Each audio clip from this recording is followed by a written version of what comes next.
வணக்கம். இன்றைக்கி மட்டனை மிஞ்சும் சுவையில் ஒரு காளான் வறுவல் தாங்க செய்ய போகிறோம். ரொம்ப டேஸ்ட்டாக இருக்கும். நீங்கள் மட்டனை மறந்துட்டு தொடர்ந்து காளான்னு சாப்பிட ஆரம்பிச்சிடுவீங்க. அவ்வளோ டேஸ்ட்டாக இருக்கும். வாங்க எப்படி செய்யலான்னு பார்க்கலாம். இப்போ ஒரு கடாய் வச்சுருக்கேன். கடாயில் ஆயில் சேர்த்துக்கலாம். ஒரு 3 டேபிள் கரண்டி அளவுக்கு ஆயில் சேர்த்துக்குங்க. ஆயில் நல்லா சூடாகட்டும். ஆயில் நல்லா சூடானதும் இது கூட கொஞ்சமாக சோம்பு சேர்த்துக்கலாம். ஒரு 1/4 டீஸ்பூன் அளவுக்கு சோம்பு சேர்த்துக்குங்க. சோம்பு பொரிஞ்சதுமே இது கூட 2 ஏலக்காய் 2 லவங்கம் சேர்த்துக்குங்க.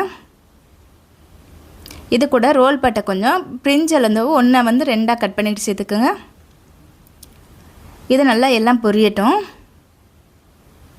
இது பொரிஞ்சதுமே இது கூட ஒரு 15 சாம்பார் வெங்காயம் பொடியாக கட் பண்ணி வச்சுருக்கேன், அது சேர்த்துக்கிறேன்.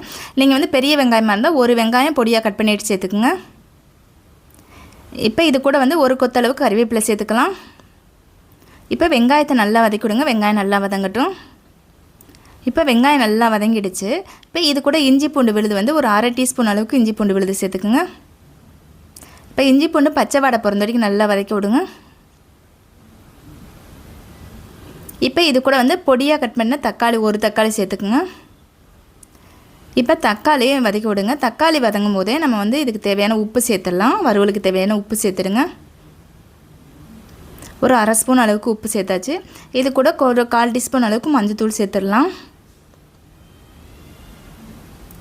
இப்போ தக்காளியை நல்லா வதக்கி விடுங்க. தக்காளி நல்லா வதங்கட்டும்.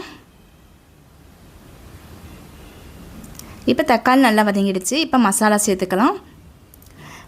ஒரு ஸ்பூன் அளவுக்கு தனி மிளகாத்தூள், 1 ஸ்பூன் அளவுக்கு தனியாத்தூள், ஒரு 1/4 டீஸ்பூன் அளவுக்கு கரம் மசாலா,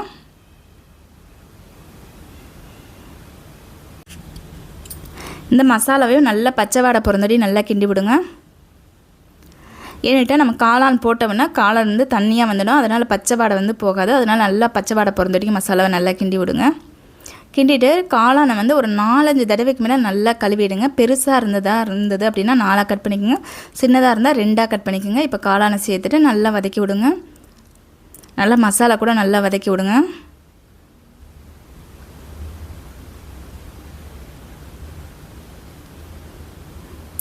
இப்போ வதக்கியாச்சு. இப்போ என்ன பண்ணிடுங்க, ஸ்டவ்வை மீடியம் ஃப்ளேமில் வச்சுட்டு மூடி வச்சுடுங்க. ஸ்டவ் 5 நிமிஷம் மீடியம் ஃப்ளேமில் வைக்கணும், 5 நிமிஷம் ஹையில் வைக்கணும். ஏன்னு காளான்லேருந்து நிறைய தண்ணியாக வரும். நம்ம காளான் வந்து 5 நிமிஷத்தில் வெந்துடும். 5 நிமிஷம் வந்து அந்த தண்ணி வற்றிடும். மொத்தம் 10 நிமிஷம் வைக்கணும். இப்போ பார்த்தீங்க அப்படின்னா எனக்கு நல்லா காளான்லேருந்து தண்ணி வற்றிடுச்சு. இப்போ வந்து உங்களுக்கு தண்ணியாக இருந்ததுன்னா ஸ்டவ்வை ஹையில் வச்சு நல்லா கிண்டி விடுங்க. கிண்டிட்டு இப்போ மிளகுத்தூள் வந்து ஒரு 1/2 ஸ்பூன் அளவுக்கு மிளகுத்தூள் வந்து கடைசியாக தான் எப்போவுமே மிளகுத்தூள் சேர்க்கணும். 1/2 ஸ்பூன் அளவுக்கு சேர்த்துக்குங்க. இப்போ அதே மிளகுத்தூளையும் நல்லா கிண்டி விடுங்க. இப்போ ஸ்டவ் ஆஃப் பண்ணிவிடுங்க. இப்போ பொடியாக கட் பண்ண கொத்தமல்லி சேர்த்துக்கலாம்.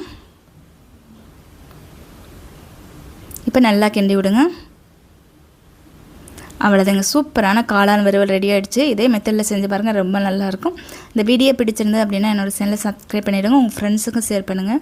இந்த வீடியோ எப்படி இருந்துச்சுன்னு சொல்லி கமெண்ட் பண்ணுங்கள், லைக் பண்ணுங்கள். நன்றி. அடுத்த வீடியோவில் பார்க்கலாம்.